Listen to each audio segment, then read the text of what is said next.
ठीक है, यही नाटक करते हैं, प्लीज ज्योति आज बड़ा मन है, चलो प्लीज छोड़ो मुझे। छोड़ दो इसको। चुप रहो, नहीं तो मैं तुमको ले जाऊंगा सासू माँ।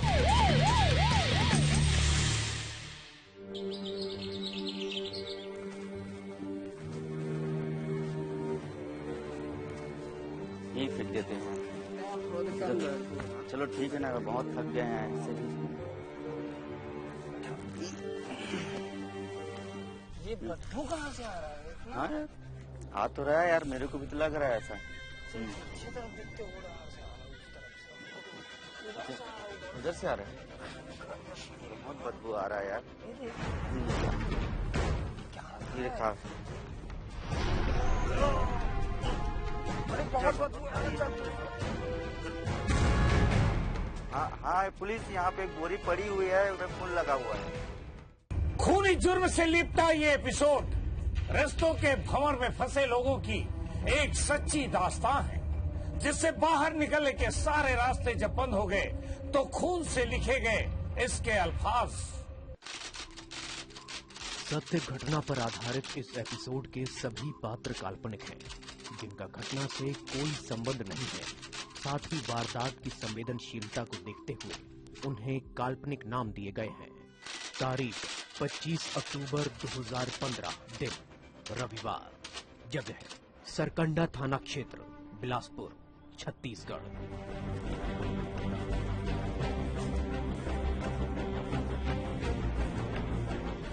सर वहाँ पे कुछ है, सर वहाँ पे कुछ। चलो। है, तुम लोग यहाँ पे क्या कर रहे थे? सर हम लोग यहाँ कचरा डालने आए थे सर। अच्छा, फिर? यहाँ पे वो देखो सर, वो देखो।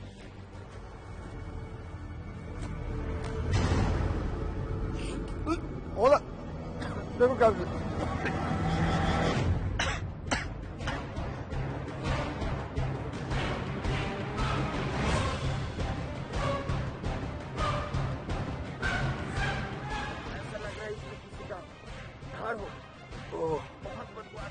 इसे तो बहुत बेरहमी से मारा गया है। हवलदार जरा देखो, जैसा निशान दिख रहा है, देखो क्या है, देखो।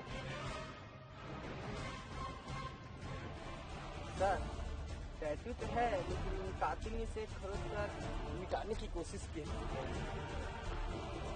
अच्छा चलो ठीक है, एक काम करो, लाश को पोस्टमार्टम करो, पता करो इस इलाके में कोई आदमी नहीं, और तुम दोनों को अगर कोई जानकारी मिले जी तो मुझे इन्फॉर्म। जी सर, जी बिल्कुल बिल्कुल। चलो।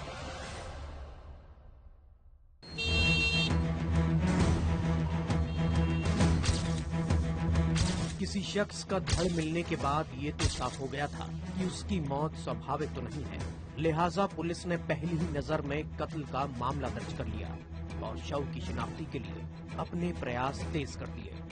हालांकि शुरुआत में पुलिस के हाथ कोई सुराग नहीं लगा, लेकिन लाश के शरीर पर मिले टैटू के निशान से आखिर पुलिस ने लाश की पहचान कर ली। मृतक की पहचान योगेश तिवारी के रूप में हुई,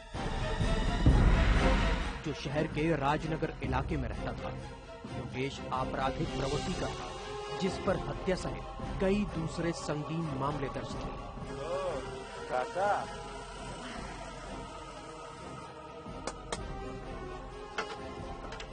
क्या क्या चाहिए हमको? मेरे को सब चाहिए, क्या क्या दे सकते हो? पहले तो ये चाहिए। हाथ दूर रखो, हाथ दूर रखो। ये सब पूरा माला पहनूंगा, ये दुकान अपनी, मेरी अपना, ये सब खाऊंगा। मालूम है? निकालू क्या? निकालू क्या? मारोगे? क्या मारोगे?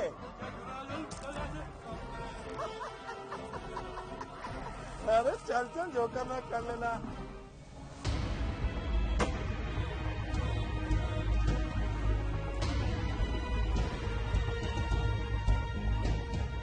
हवलदार, योगेश की हरकतों से हमें ये लगता है कि उसको मारने वाला कोई कट्टर दुश्मन है, मगर उसका दुश्मन कौन है ये हमें पता लगाना है। पर योगेश के खिलाफ तो कई सारे केस दर्ज हैं, तो हम कैसे पता कर पाएंगे कि उसके किस दुश्मन ने हरकत की होगी? तुम एक काम करो, यस सर। योगेश के पूरे कॉल रिकॉर्ड निकालो और ये पता करो कि जेल से आने के बाद उसका किन लोगों से विवाद हुआ था, और साथ ही ये भी पता करो कि उसके और कौन कौन दोस्त थे, क्योंकि योगेश जैसे आदमी के दोस्त कब दुश्मन बन जाए ये कहानी जा सकती है। Yes sir. योगेश को साल 2012 में हत्या के एक मामले में जेल हो गई थी, लेकिन करीब 1 साल तक जेल में रहने के बाद उसे जमानत मिल गई थी और वो फिलहाल जमानत पर चल रहा था। मेरे को पैसा चाहिए, मेरे को पैसा चाहिए। दे, निकाल निकाल, जल्दी निकाल, जल्दी निकाल, जल्दी। जितना है उतना दे, जल्दी दे, जितना है दे। चल चल हट। योगेश आदतन अपराधी था, लिहाजा पुलिस का शक सबसे पहले उन लोगों की तरफ गया जिनसे योगेश की दुश्मनी थी। तो क्या योगेश से रंजिश रखने वालों ने ही लिखी थी ये खूनी स्क्रिप्ट? बताएंगे ब्रेक के बाद। रोज रोज की यही नाटक करते हैं, प्लीज ज्योति आज बड़ा मन है, चलो प्लीज छोड़ो मुझे। चुप रहो, नहीं तो मैं तुमको ले जाऊंगा सासू।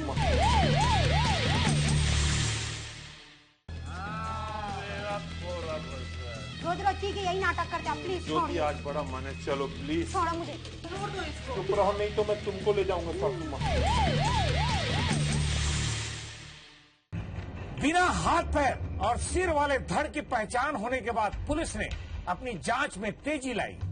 उसे ये तो यकीन हो गया था कि योगेश को इतनी बेरहम मौत देने वाला यकीनन उसका कोई कट्टर दुश्मन ही था, लेकिन वो दुश्मन कौन था, इस पर से पर्दा उठना अभी बाकी था।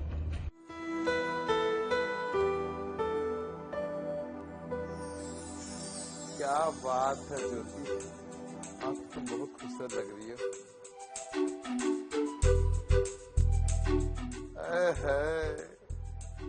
क्या अंदाज आज तुम्हारा, एकदम कातिलाना। क्या आज कयामत आने के रूप में? पुलिस ने जांच शुरू की तो उसे पता चला कि योगेश जेल से बाहर निकलने के बाद ज्योति नाम के किसी महिला के संपर्क में आया था और पिछले कुछ दिनों से उसी के साथ रह रहा था। सर। कुछ पता क्या ज्योति कहाँ रहती है? हाँ सर, वो राजकिशोर नगर में रहती है। और कौन कौन रहता है उसके साथ? सर, उसकी एक माँ है और पता चला कि योगेश भी उसके साथ रहता था। और ये पता किया कि क्या करते हैं वो लोग? हाँ सर, ज्योति और उसकी माँ के बारे में पता चला है कि ये दोनों देह व्यापार धंधे से लगी हुई थी और योगेश ज्योति का दलाली करता था। इसका मतलब ये कनेक्शन देह व्यापार से जुड़ा हुआ है? जी सर। हेलो, जी जी जी सर, जी जी हाँ सर, मैं भी फाइल भिजवाता हूँ। हवलदार। Yes sir. इस केस की फाइल बड़े साहब को ले जाके दे दो। Yes sir. क्योंकि आगे की जांच साहब ही करेंगे, तो पूरी डिटेल अच्छी तरीके से ओके समझा देना। Okay sir. ओके, जाओ।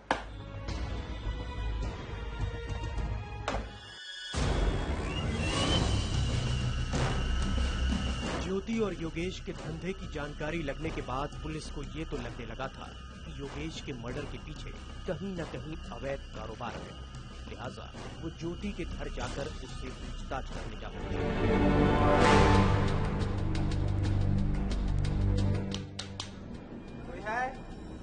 कौन है? कौन है? अरे पुलिस। अरे साहब आप, हमें आपसे कुछ पूछताछ करनी है। आइए साहब, बैठिए। एक गिलास पानी मिलेगा? जी।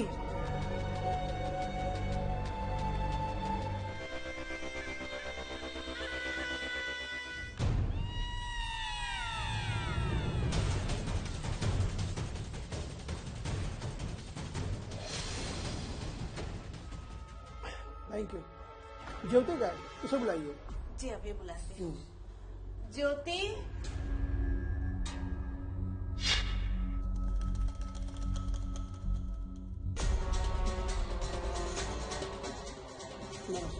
Thank you. हाँ तो ज्योति, तुम करती क्या? वो सर छोटा मोटा काम कर लेती हूँ। सच बताओ, मैं तुम्हारे बारे में सब कुछ पता है। साहब जब सब कुछ पता है आपको तो क्यों पूछ रहे हैं? वैसे भी हम लोगों को तो जरूरी है काम करना। अगर काम नहीं करेंगे तो फिर जिंदगी भी नहीं चल पाएगा ना। मैं मालूम है उसका खून हो गया। हाँ साहब, हमें पता है कि योगेश की हत्या हो गई है, पर ये सुन के ना हमें दुख हो रहा है और ना ही कोई आश्चर्य। क्या मतलब? मतलब यही सर कि वो बाहर में आए दिन मारपीट करते रहता था, और तो और उसके सिर पे खून का इल्जाम भी था। वो सब हमें मालूम है। अभी हम उसके कातिल को ढूंढ रहे हैं। तुम्हें किसी पर शक है? तुम बता सकते हो उसका खून किसने किया होगा? एक को तो बताओ ना साहब, उसकी तो लंबी लिस्ट है दुश्मनों की। चलो ठीक है, अभी तो हम चलते हैं। जरूरत पड़ेगी तो तुम्हें बुला लेंगे। जी साहब। ज्योति से पूछताछ करते वक्त पुलिस को उसके घर में कुछ ऐसी चीजें दिखी जिससे उसके शक के दायरे में खुद ज्योति भी आ खड़ी हुई। लिहाजा उसने ज्योति और मां रेशमा की जानकारी जुटाना शुरू की।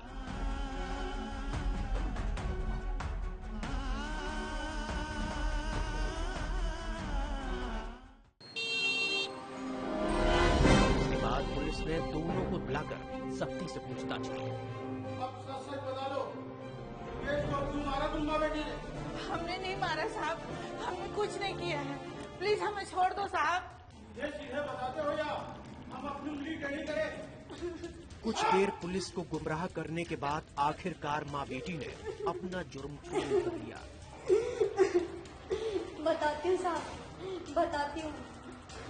उस वक्त मेरी शादी टूटी थी, तभी मेरी पहचान योगेश से हुई और मैं बहुत परेशान थी साहब, और मुझे सहारा की बहुत जरूरत थी।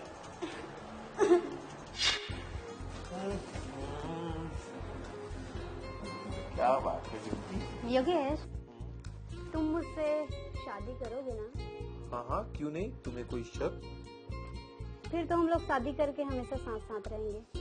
अरे पगली, मेरी आखिरी मंजिल ही तुम हो। शुरुआत में तो बड़ा प्यार दिखाता था, लेकिन धीरे धीरे उसने अपना रंग दिखाना शुरू कर दिया। यार बड़े दिन बाद मिला अखिलेश भाई, मजा आ गया आज। लेकिन अभी तो और बहुत सारा मजा आएगा। हमारे साथ रहोगे तो अभी तो मजे लेने बाकी है। कोई माल हो तो दिलवा यार, बहुत दिन हो यार गया। माल है ना, जोरदार माल है। कैसी है माल? एक नंबर है, एक संभाल के रखा। सही में? अरे यार बोल रहा हूँ, दिल खुश हो जाएगी, दिल खुश। बहुत दिन हो गया, कुछ भी नहीं किया है बस यार। यार थोड़ा सा हाथ खर्चा करना पड़ेगा। अरे खर्चे की टेंशन लेना ही नहीं है, खर्चे पैसा चाहे जो लग जाए। आज तो होके रहेगी पार्टी, मजा आएगा ही आएगा ना। एक मिनट रुको, सुनो, तैयारी कर लो, पार्टी है, आ जाओ, वो लेके आना।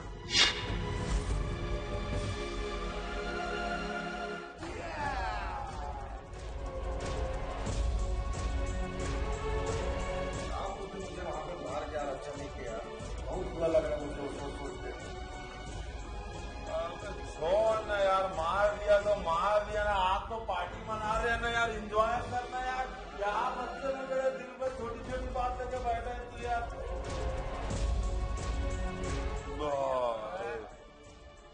सब एंजॉय किए? Everybody enjoyment? बहुत एंजॉय किए। Bye bye bye bye.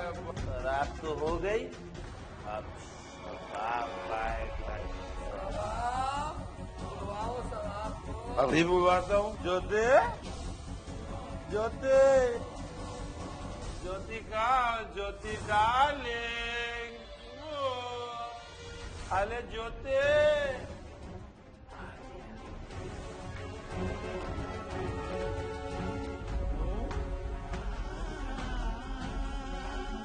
सवाब तो बहुत जोरदार है योगेश भाई। आज की रात तो रंगीन हो ही जाएगी। बहुत दिन हो गए ना। लेकिन उसकी नीयत मेरी माँ के लिए खराब हुई तो मेरे सब्र का बांध टूट गया। मैं बाहर रोती रही साहब, और मेरी माँ दया की भीख मांगती रही।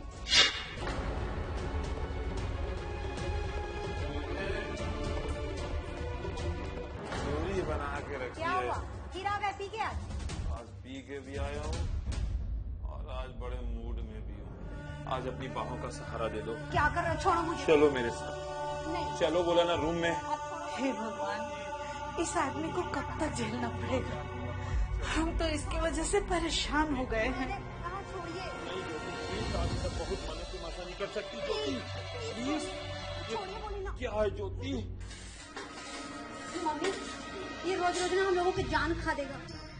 क्या हुआ ज्योति? मम्मी देखो ना फिर आ गया। यहाँ क्यों खड़ी हो? चलो। ये क्या कर रहे हो आप? आप चुप रहिए, छोड़ दूं? चलो पकड़ लेते हैं। ये क्या कर रहे हो? मम्मी है। मम्मी क्या हुआ? क्या कर रहे हो बेटा? मुझे तो आज मन है, मुझे तो आज जाना ही चाहिए। पागल हो गए हो क्या?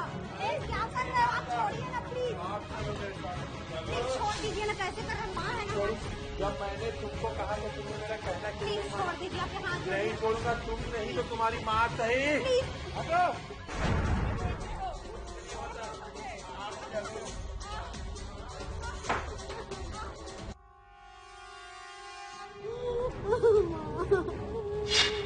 तब हम दोनों ने सोच लिया साहब कि ये जिंदगी से तो अच्छी मौत भली, लेकिन मौत हम दोनों की नहीं, उस राक्षस की होनी चाहिए जिसने हमारी जिंदगी बर्बाद कर डाली। अब मैं जाऊं कहाँ कहाँ जाऊं।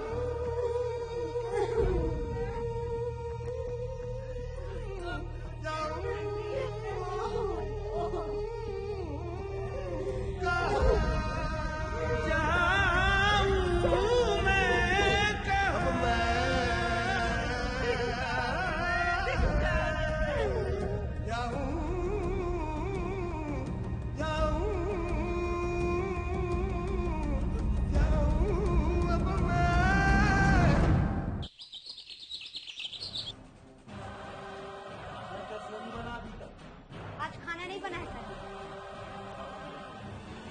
क्यों? धर्मशाला खोल के रखे हैं क्या हम? धर्मशाला नहीं, मेरा घर है। बैग तेरा ये। बस। बस। चल अंदर। यार। बहुत खिचड़ी बन रही है। बहुत खिचड़ी बन रही है दोनों की। खाना बनाओगी कि नहीं तू ज्योति? नहीं बनाएंगे। और हाँ सासू माँ, ऐसे नहीं मानोगे ना? ऐसा? हाँ? नहीं मानोगी? हैवान बना दिया तुमने मुझे। एक तो पहले ही मैं तुमको बोलता हूँ कि तुम मेरे पास हो तो आती नहीं हो। मुझे भी तो लगती है ना भूख हर प्रकार की।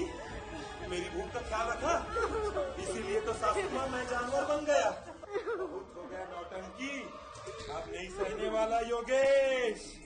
ये दारू साला सर चढ़ के बोल रहा है। अब मुझे खाना चाहिए और खाने के बाद तुम मुझे चाहिए।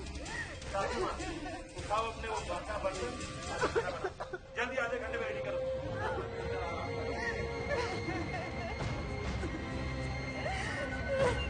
साला दिमाग की दही कर दे।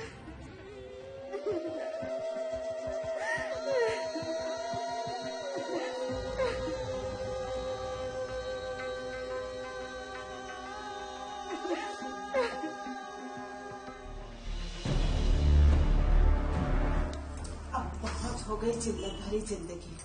अब ऐसी जिंदगी हम नहीं जिएंगे बेटा। जिस बेल्ट से उसने आज हमें मारा है ना, इसी बेल्ट से उसका काम तमाम करेंगे आज। चलो।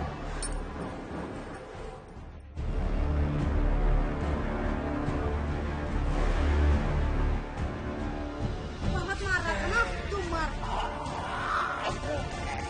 बहुत मार रहा था।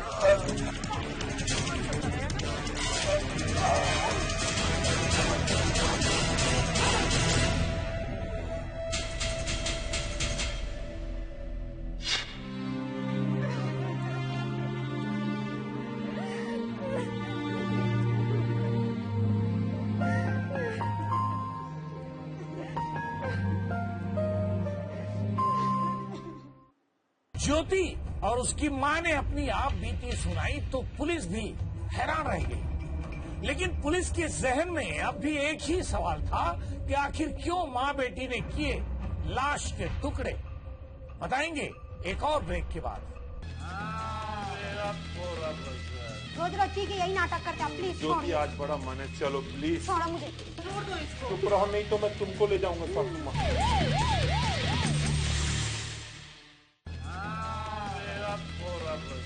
रोज रोज ठीक है यही नाटक करते हैं, प्लीज ज्योति आज बड़ा मन है, चलो प्लीज छोड़ो मुझे। छोड़ दो इसको। चुप रहो, नहीं तो मैं तुमको ले जाऊंगा सासू माँ। योगेश को मौत के घाट उतारने के बाद मां बेटी के शरीर में खून की जगह खौफ दौड़ रहा था। फिर उन्होंने अपने जुर्म पर पर्दा डालने का प्लान तैयार किया, लेकिन ये प्लान इतना बेरहम होगा किसी ने सोचा भी नहीं था। ज्योति, अब तो ये तो मर गया, अब इसकी लाश का क्या करें? माँ, योगेश का एक दोस्त है, उसके पास फोन लगाती हूँ, वो जरूर मेरा काम करेगा। ठीक है, तो उस लड़के को फोन लगा।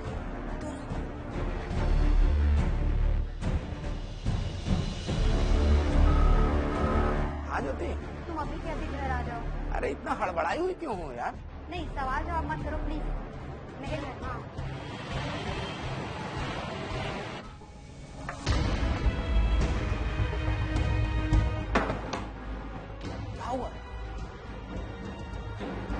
बेटा, हम बहुत मुसीबत में हैं, प्लीज हमारी सहायता करो। क्या हुआ आंटी, बताइए तो। तुमने कहा था ना कि तुम जो बोलोगी वही करूंगा, तो प्लीज हम लोगों की सहायता करो। मैंने तो कहा था, लेकिन ऐसा क्या हो गया ये तो बताइए। मेरा पति बहुत सताता था ना, इसलिए हम लोगों ने उसका, मम्मी और मैं मिलकर खून कर दिया उसका। क्या खून कर दिया आप लोगों ने? अरे यार, तुम लोगों ने क्या कर दिया तुम्हें मालूम है? हम लोगों ने, अरे ज्योति, हम लोगों को बचा लीजिए। चलो उठो उठो ज्योति उठो, मैं कोशिश करता हूँ मैं क्या कर सकता हूँ तुम लोगों के लिए। घर में कोई धारदार हथियार है? हाँ है। तो एक काम करो, जल्दी से लेकर आओ उन हथियारों। धारदार हथियार से हम उसके हाथ पांव गर्दन को अलग काट कर इधर उधर फेंक देंगे, जिससे कि पुलिस पहचान ना पाए।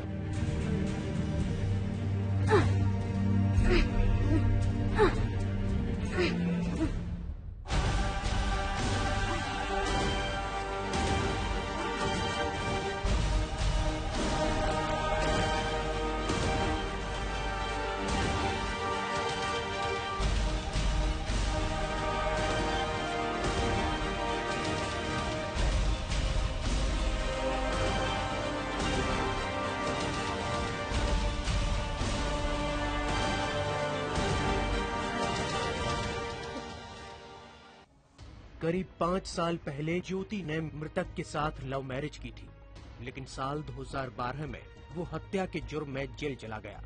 जब वहां से बाहर निकला तो उसकी बीवी ज्योति घर चलाने के लिए देह व्यापार के दलदल में फंस चुकी थी, और जब योगेश को इसकी जानकारी लगी तो वो भी जेल से निकलने के बाद अपनी बीवी की दलाली करने लगा। लेकिन योगेश की मारपीट और घिनौनी हरकतों से ज्योति और उसकी मां तंग आ चुकी थी, जिसकी वजह से उन्होंने इस जुर्म को अंजाम दिया।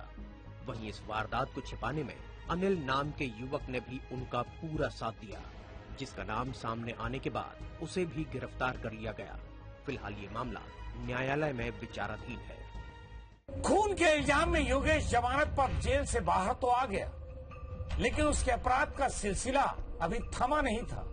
उसने बाहर आते ही बीवी की दलाली शुरू कर दी, तो दूसरी तरफ अपनी मां जैसी सास को भी अपनी हवस का शिकार बना डाला, और उसकी इस करतूत का अंजाम आपके सामने है। गुनाह में मनमोहन सिंह ठाकुर को दीजिए इजाजत, लेकिन अगले हफ्ते देखेंगे एक और जुर्म की ऐसी ही सच्ची दास्तान, सिर्फ IBC 24 पर।